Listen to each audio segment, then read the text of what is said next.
இப்ப இன்னும் ஒரே ஒரு கேள்வி இருக்கு என்கிட்ட. இப்ப தமிழ்நாட்டுல எத்தனையோ மாவட்டங்கள்ல கொய்யா பழம் விளைந்தாலும் கூட ஒடுகத்தூர் கொய்யாவுக்கு என்று ஒரு தனி சிறப்பு இருக்கு, தனி சுவை இருக்கு, மருத்துவ குணம் கொண்டது. என்னை விட அண்ணனுக்கு ரொம்ப நல்லா தெரியும். அண்ணன் 2016 இருந்து சட்டமன்றத்தில் அந்த விஷயத்துக்காக பேசிட்டு இருக்கிறீங்க.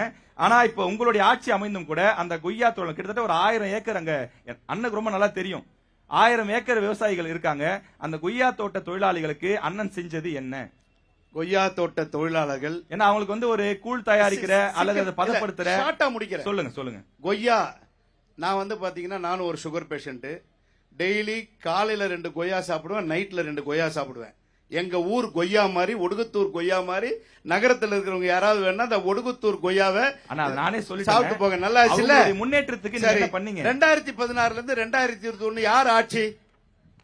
2016 இருந்து 2021 யார் ஆட்சி? பல முறை சட்டமன்றத்தில் நான் பேசியிருக்கின்றேன். இது உண்மைத்தன்மை. என்னுடைய 2021 இருந்து 25 பல முறை பேசியிருக்கீங்க.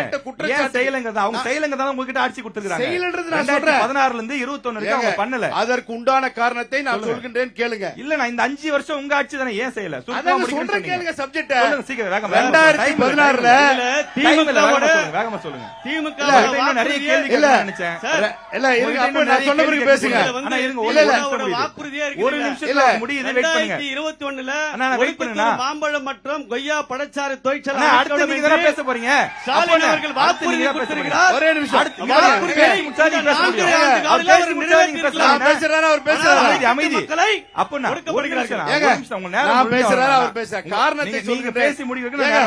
காரணத்தை நான் சொல்கின்றேன். 2016 இருந்து 2020 வரை நான் சட்டமன்றத்தில் பேசும்போது அதே அதிமுக அமைச்சர்கள் சொன்னது என்ன என்று சொன்னால் 1000 ஹெக்டருக்கு குறையாமல் இருக்க வேண்டும். தேங்க்யூ. 320 ஹெக்டர் மட்டும்தான் இருக்கின்றது. இன்றைக்கு அந்த 2016 5 வருஷம் சொன்னாங்க. எங்க ஆட்சியிலே வந்துச்சு. நானும் கேட்டேன். ஃபீசிபிலிட்டி இல்ல. அதிமுக அரசில் சொன்னதைத்தான் எங்களுடைய அமைச்சர்களும் சொன்னார்கள். ஏன் என்று சொன்னால் ஒரு ஃபேக்டரியை போட்டா அவ்வளவு கொய்யா பழங்கள் வேணும் அப்படின்னு ஃபீசிபிலிட்டி இல்லைன்னு அவர்களும் சொன்னார்கள், இவர்களும் சொன்னார்கள். ஆனா அவர்கள் சொன்னது என்ன தெரியுமா? எங்க ஆளுங்க ஃபீசிபிலிட்டி இல்ல, இன்னும் கொஞ்சம் பண்ணலாம்னாங்க.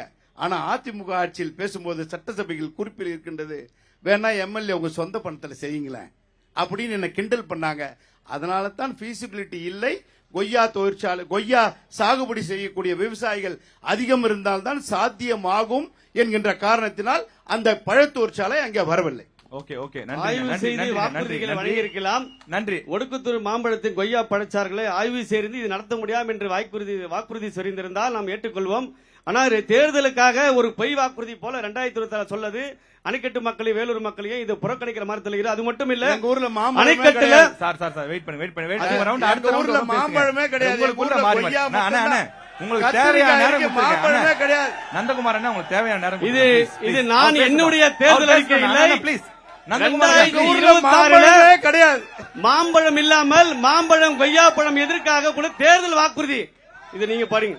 உங்களுக்கு மாம்பழம் இருக்கா இல்லையா? இதுல பாருங்க, எங்களதுல மாம்பழம் இருக்குது தெரியுமே. அது நிரந்தரமான மாம்பழம். உங்க கூட்டணி இந்த மாம்பழத்தை கொய்யாவை பாருங்கள். திமுக தேர்தல் வாக்குறுதி.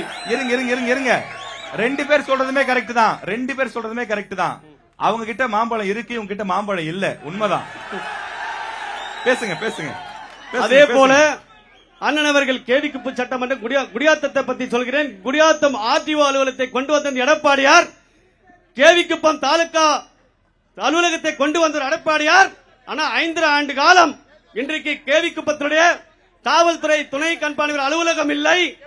இன்றைக்கு காவல்துறை துணை கண்காணிப்பாளர் அலுவலகம் இல்லை. இன்னைக்கு தீயணைப்புத்துறை அலுவலகம் இல்லை. ஏனென்றால் கேவிக்குப்பத்திற்கான பூவை மூர்த்தியானர்கள் அனைத்து இந்திய அண்ணா திராவிட முன்னேற்ற கழகத்தை வெற்றி பெற்ற ஒரே ஒரு காரணத்துக்காக அதிமுக சட்டமன்ற உறுப்பினருக்காக ஒடுக்கப்படுகிறாரா என்று தெரியவில்லை. அதே போல காட்பாடியில் மண்ணின் மைந்தன் இருக்கிற திமுகவுடைய பொதுச் செயலாளராக இருக்கின்ற அண்ணன் துரைமுருகன் இன்று காட்பாடியில சட்டமன்ற அலுவலகத்தை 30 ஆண்டு காலம் காட்பாடி சட்டமன்ற அலுவலகத்தை திறக்கவே இல்லை. பொதுமக்கள் பூட்டு போட்டிருக்கிறார்கள். பொதுமக்கள் எங்கே போய் நீங்க குற்றச்சாட்டு இன்னைக்கு வச்சீங்கன்னா குறைகளை பதில் கேட்பார்கள். ஏங்க, நான் சொன்னோம். சட்டமன்ற அலுவலகம் ஒரு 30 எதற்காக தொடங்கப்பட்டது? ஒரு குற்றச்சாட்டு. சட்டமன்றம் நான் பேசுவதற்கு பதில் வாய்ப்பு சொல்லுங்க. கொடுத்த பிறகு ஒரு குற்றச்சாட்டுக்கு நான் பதில் சொல்லி ஆகணும். சொல்லுங்க ஒரு 30 வருட காலமாக பூட்டி வைத்திருக்கக்கூடிய சட்டமன்ற அலுவலகம் என்று சகோதரர் அப்பு சொல்கின்றார். 30 வருஷமா பூட்டி வச்சிருக்கக்கூடிய அந்த அலுவலகம் இவர் சொல்லும் போது 30 வருட காலமாகவும் எங்கள் மண்ணின் மைந்தர் அண்ணன் துரைமுருகன் தான் எம்எல்ஏ. மக்களுக்கு செய்யறோம், மக்களுக்கு சொல்ற செய்யறோம். மாதிரி நான் ரவுடி, நான் மக்களுக்கு ஜெயிலுக்கு செய்யறோம். போறேன், நீங்க ரவுடி சொல்ற மாதிரி ஜெயிலுக்கு அப்பு- போறேன். அப்புண்ணே. நான் எம்எல்ஏ என்பதில் எந்த பயனும் இல்லை, அமைச்சர் என்பது எந்த பயனும் இல்ல, பூட்டினால தொகுதி அவர் தான் மக்களுக்காக ஜெயிக்கிறாரு. ஒரே தொகுதியில மனுக்களை தொடர்ந்து 8 முறை வாங்குவதற்கு ஜெயிக்கிறாரு. தான் சட்டமன்ற அலுவலகம். சட்டமன்ற அலுவலகத்தில் இரு திறக்க வேண்டும். திறக்காத ஒரு 27 லட்சம் ரூபாயில சட்டமன்றம் எதற்கு? இல்ல, யாராவது கடந்த ஒரு சாவடிக்கு கொடுக்க 2011 வேண்டியதுதானே? கடந்த 2011 ஒரு சாவடிக்கு கொடுத்திருக்கலாம். அமைதி இல்ல, சுகாதார என்னன்னு கேட்கணும். மருத்துவமனைக்கு அவர் என்ன கொடுத்திருக்கலாம். பேசுறாருன்னு கேட்க முடியும் ப்ளீஸ். இன்னைக்கு அது மட்டும் இல்ல, காட்பாடியில் அரசுக்கு சொந்தமான இடத்துக்கு எல்லாம் அபகரித்துக் கொண்டிருக்கின்றார். இருங்க, வெயிட் பண்ணுங்க, இது நான் கேள்வி அதிமுக கேட்கிறேன். அரசு வரை அப்போ நான் முற்றுப்புள்ளி wait வைக்க பண்ணுங்க. ஒரு வேண்டும். நிமிஷம், ஒரு நிமிஷம்.